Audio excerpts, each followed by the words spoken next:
Sei como te dá em som. Kuna São Jale.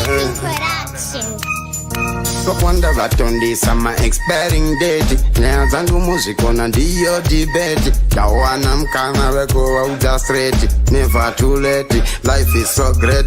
Nyangwek mabuko ukapunza boss koti. Noko zakuti, pari pa straight. Life is jeti. Musan saize kundi peke za skate. Ndanitsa pa street. Bangla chinyora, manyozi pepa. Pangmecho kwa dizi mwendeze kunyepa.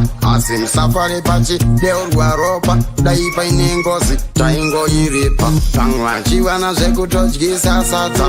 Asipa moyo vange zichitondirwadza. Funga vakandikwadza, vakatondinyudza. Zvimwe zvakawanda, izvinonyadza. Ongepo chimunenge muchitoona kunge firimu.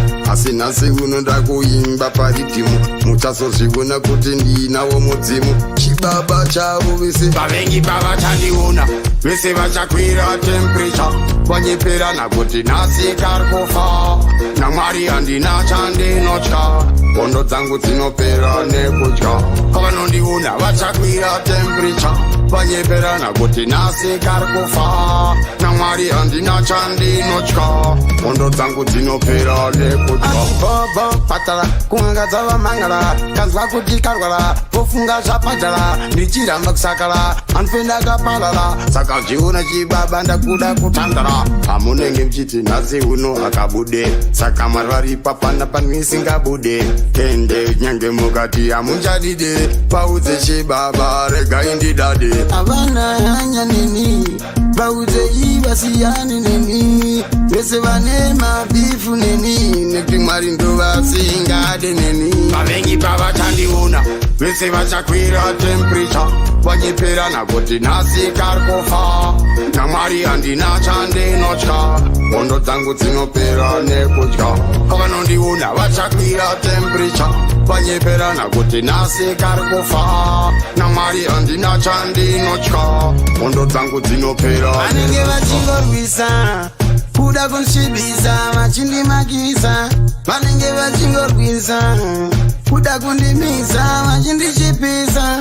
Vanenge vachinorwisa zvese zvandoita vanondipikisa. Vanenge vachingorwisa asi Mwari vanga vana chandokwanisa. Vavengi pavachandiona vese vachakwira temperature. Vanyeperana kuti nhasi karikufa. naMwari handina chandinotya. Ngondo dzangu dzinopera nekutya. Kavanondiona vachakwira temperature. Vanyeperana kuti nhasi karikufa. naMwari handina chandinotya. Ngondo dzangu dzinopera nekutya. Kwanda vatondisa ma expiring date. Nyaya dzangu muzvikona ndiyo debate. Ndawana mukana wekuva uja straight. Never too late, life is so great. Nyangwe kumabhuku ukabvunza boss koti. Nokodza kuti pari pa straight. Life is jeti. Musansaize kundipekedza skate. Ndanetsa pa street. Vanhu vachinyora manyozi pepa. Pamwe chokwadi zvimwe ndezvekunyepa. Asi musafari pachi deurwa ropa. Daipa inengozi taingo iripa. Vanhu vachivana zvekutodyisa sadza. Asi pamoyo vamwe zichitondirwadza. Funga vakandikwadza vakatondinyudza. Zvimwe zvakawanda izvinonyadza. Ongepo chimunenge muchitoona kunge firimu. Asi nhasi unoda kuimba paridhimu. Muchazozviona kuti ndinawo mudzimu. Chibaba chavo vese vavengi pavachandiona vese vachakwira temperature. Vanyeperana kuti nhasi karikufa. naMwari handina chandinotya. Ngondo dzangu dzinopera nekutya.